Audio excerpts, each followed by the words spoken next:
2025년 12월 29일 월요일 광야의 묵상입니다. 오늘 우리에게 주시는 살아있고 항상 있는 하나님의 말씀은 시편 148편 1절로 14절입니다. 할렐루야, 하늘에서 여호와를 찬양하며 높은 데서 그를 찬양할지어다. 그의 모든 천사여 찬양하며 모든 군대여 그를 찬양할지어다. 해와 달아 그를 찬양하며 밝은 별들아 다 그를 찬양할지어다. 하늘의 하늘도 그를 찬양하며 하늘 위에 있는 물들도 그를 찬양할지어다. 그것들이 여호와 이름을 찬양함은 그가 명령하심으로 지음을 받았음이로다. 그가 또 그것들을 영원히 세우시고 패하지 못할 명령을 정하셨도다. 너희 용들과 바다여 땅에서 여호와를 찬양하라.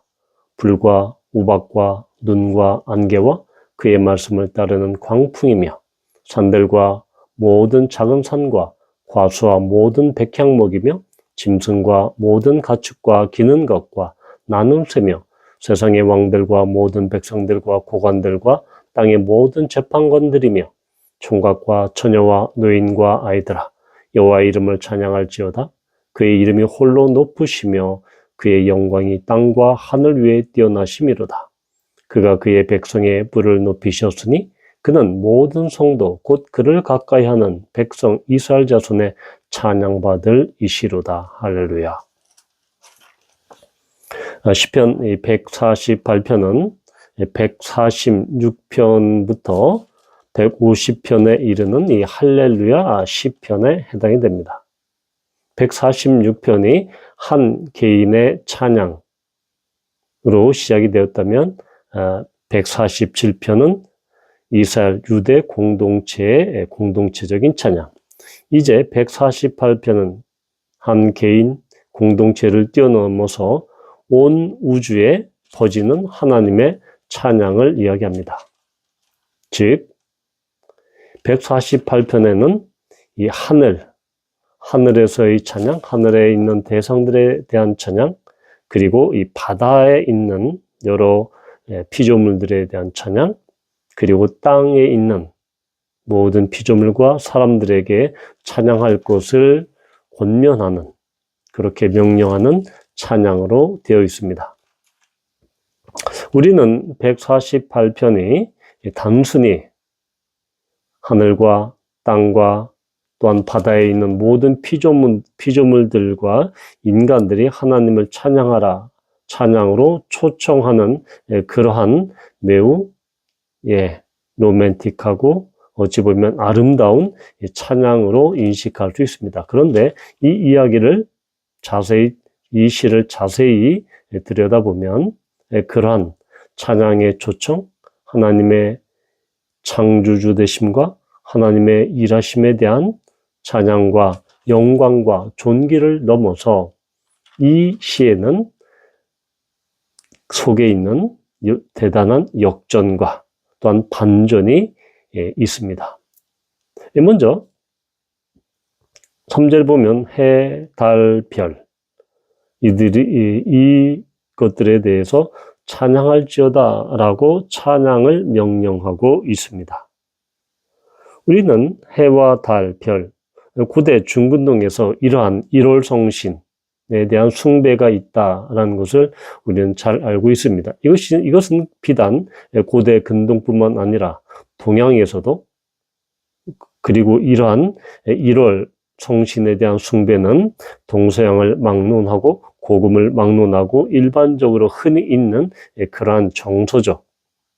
그런데 3절에서는 그런 해달별, 일월 성신에 대해서 이들이 어떠한 이 우상 숭배 대상이 아니라 그것조차도 해와 달과 별조차도 하나님의 피조물인 것과 해와 달과 별이 하나님을 찬양해야 함을 명백하게 보여주고 있습니다.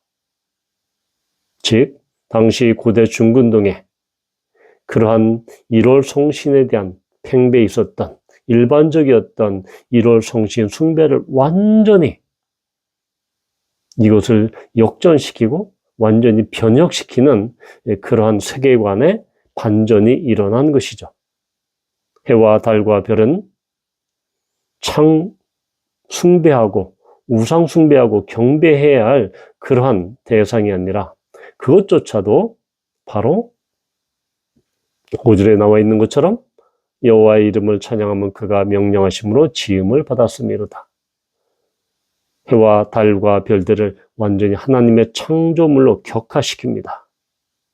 이것이 시인의 올바른 하나님에 대한 인식이고 1월 성신에 대한 인식이었습니다. 그렇다고 하면 해, 달, 별 이러한 무생물이 어떻게 하나님을 찬양할 수 있습니까? 사람들은 그들의 아름다운 목소리로 하나님께 찬양하며 또한 언어와 노래와 시로 이렇게 찬양하지만 도대체 해와 달과 별들은 어떻게 찬양할 수 있습니까?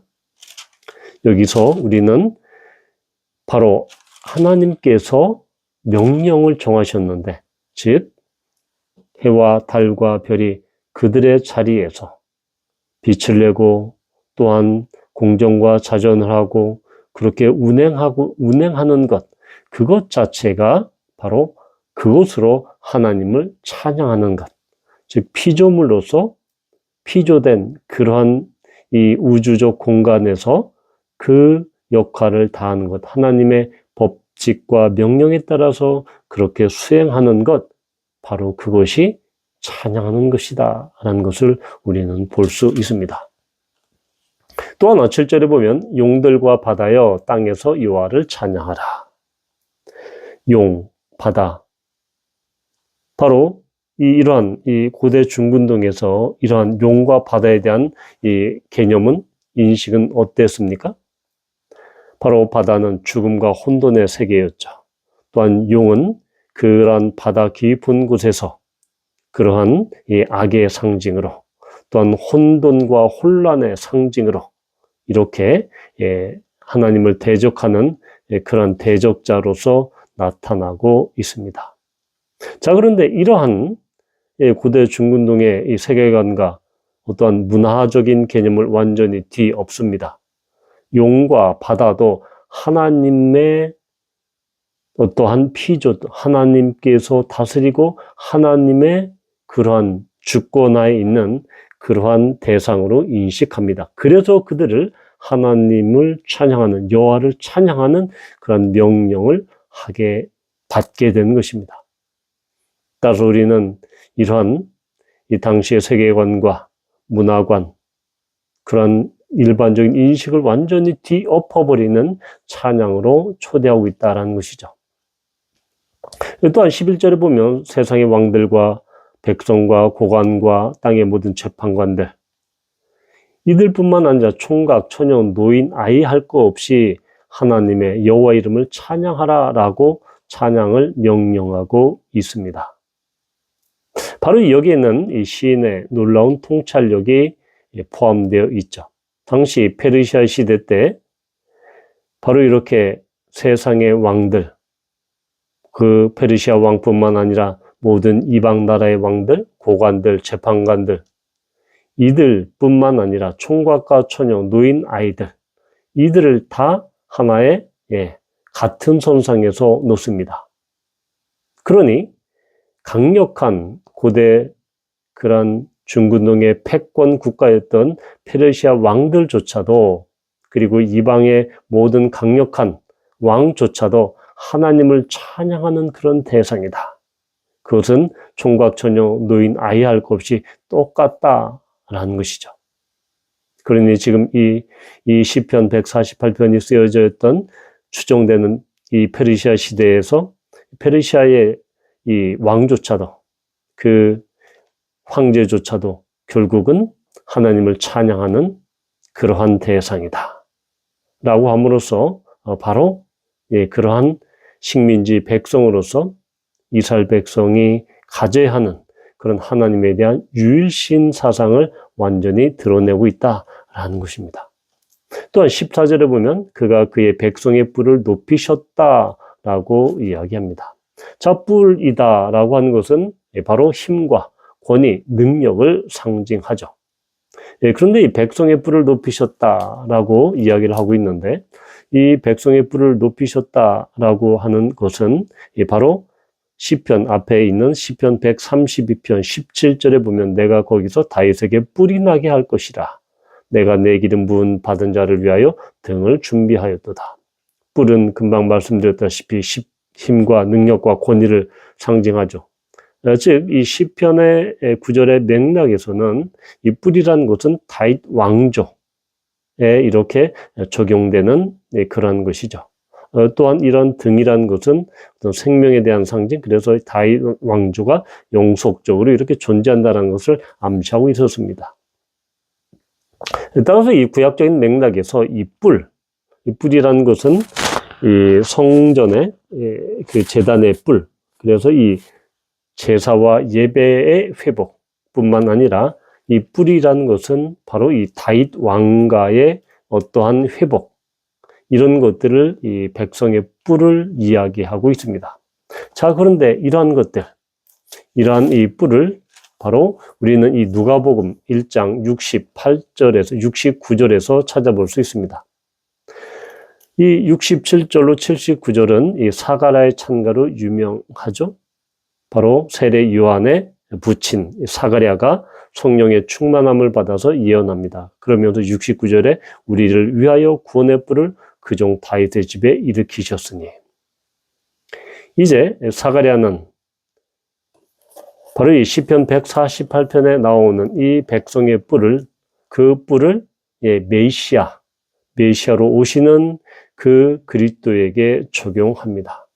그래서 그 뿔이 바로 예수 그리스도 메시아다라는 것을, 구원의 뿔을 그종 다윗의 집에 일으키셨도다. 그래서 다윗의 뿔과 구원의 뿔을 완전히 통합시키는 그러한 예언을 찬가를 하게 됩니다. 이러한 하늘과 바다와 땅과 모든 피조물들에게 하나님을 찬양하라, 여호와를 찬양하라 라고 이렇게 찬양으로 초청하고 명령하는 것은, 이 명령은 어디에서 이렇게 구현됩니까? 성취됩니까? 바로 요한계시록 5장 13절에 보면 이런 구절이 있습니다.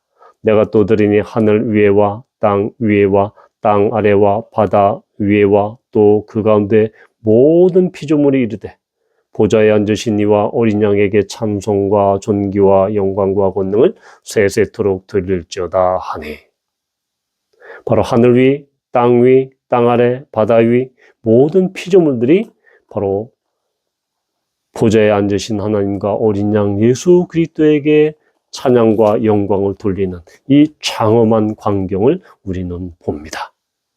그것이 시편 148편에 그러한 찬양을 명령하고 찬양으로 초청하는 것이 요한계시록에 이르러 종말론적으로 이것이 성취되는 그러한 매우 거룩한, 매우 경이로운 장면을 우리는 요한계시록에서 발견할 수 있는 것입니다. 따라서 우리는 이 148편의 찬양으로 초청과 명령을 우리가 묵상하면서 결국 우리는 하나님을 찬양하는 그런 존재이고, 또한 해와 달과 별처럼 우리가 속한 하나님께서 명하신 그 자리에서 무엇을 하거나 업적을 내거나 공로를 내거나 해서 우리가 하나님을 찬양하기보다는, 하나님께서 우리에게 명하신 그 자리에서 하나님께서 명하신 그 존재로서 우리가 하나님을 찬양하는 그런 존재론적인 찬양을 우리는 하나님께 드릴 수 있다라는 것입니다. 그리고 찬양은 세상의 문화와 세상의 가치관과 세계관을 전복시키고 변혁시키고 완전히 뒤엎는 방식으로 이 찬양을 우리는 보게 되고 그 찬양 가운데 우리가 서게 되는 것입니다. 따라서 우리가 어떠한 찬양과 찬송을 할 때 우리는 우리의 감정과 정서가 주가 돼서는 안 된다. 바로 우리가 하나님 앞에 찬양과 하나님 앞에 영광을 돌리며 찬송하며 하나님께 송축할 때, 그것은 바로 하나님께서 명령하신 것이고, 바로 우리가 피조물임과 하나님의 그 창조주 되심, 구원주 되심, 이것을 우리가 감사함으로 기쁨으로 나아가는 것이지, 우리의 마음과 정서와 어떤 기분과 감정의 문제는 아니다라는 것입니다. 그러므로 우리가 찬양과 하나님 앞에 찬송할 때 하나님의 그 하나님 되심, 여호와의 하나님 되심을 우리가 찬송하고 기뻐하는 것임을 우리는 볼 수 있습니다. 피조물로 하나님을 찬양하고 또한 하나님께서 우리에게 있으라고 명하신 그 자리에서 그 존재함으로 말미암아 하나님께 찬송과 영광을 돌리는 우리 모두가 되기를 축복합니다. 아멘.